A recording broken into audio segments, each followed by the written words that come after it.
Passport apply பண்ணுறது எப்படி அப்படின்னு யோசிக்கிறவங்களுக்கான வீடியோ தான் இது.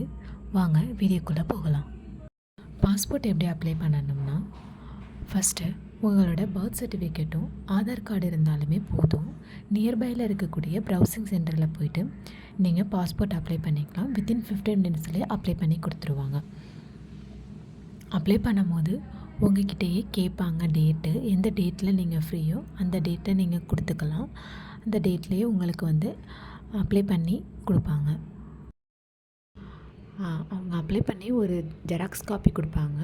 அதில் எப்போனா ஒரு 6 days ஆர் 7 days கேப் தான்.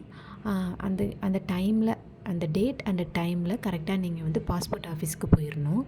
போகும்போது உங்களோட 10th mark sheet, 12th mark sheet எது ப்ரூஃப் கொடுத்துருக்கீங்களோ அதோட ஒரிஜினலும் ஆதார் கார்டும் எடுத்துகிட்டு போயிடுங்க வித் ஜெராக்ஸோட.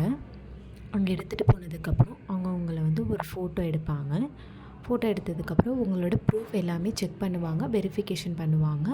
அங்கே ஒரு 15 மினிட்ஸ் ஆர் 20 மினிட்ஸ் தான் ஆகும். அதுக்கப்புறம் அதை முடிச்சுட்டு வந்துட்டிங்கன்னா 1 monthலேயே உங்கள் பாஸ்போர்ட் ரெடி ஆகிடும்.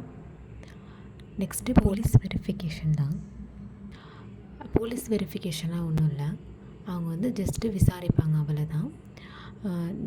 உங்கள் வீட்டுக்கு பக்கத்தில் இருக்கக்கூடிய இல்லை ஏரியாவில் இருக்கிறவங்கக்கிட்ட இது மாதிரி ஒருத்தவங்க பர்சன் இருக்காங்களா அப்படின்னு சொல்லிட்டு ஜஸ்ட்டு விசாரிப்பாங்க. அகைன் உங்களுக்கு கால் வரும். நீங்கள் கால் வந்ததுக்கப்புறம் போய் போலீஸ் ஸ்டேஷனில் உங்கள் ஃபாதர் கூட்டிகிட்டு போகலாம். நெக்ஸ்ட்டு ஏதாச்சும் ஒரு பர்சன் கேட்பாங்க. 3 பேர் போகிற மாதிரி இருக்கும். வித்து ஆதார் கார்டு, 3 பேரோட ஆதார் கார்டு ஜெராக்ஸ் எடுத்துகிட்டு போயிடுங்க. அங்கே போய் நேம் எழுதி சைன் போட்டு கொடுத்துட்டிங்கன்னா அவங்க உங்கள் கையில் தரமாட்டாங்க. அவங்க போஸ்ட் மூலயமா அனுப்பிடுவாங்க. அது ஒரு 2 daysலேயே வந்துடும் உங்களுக்கு போஸ்ட் மூலயமா. அதை நீங்கள் தான் சைன் போட்டு வாங்குற மாதிரி இருக்கும்.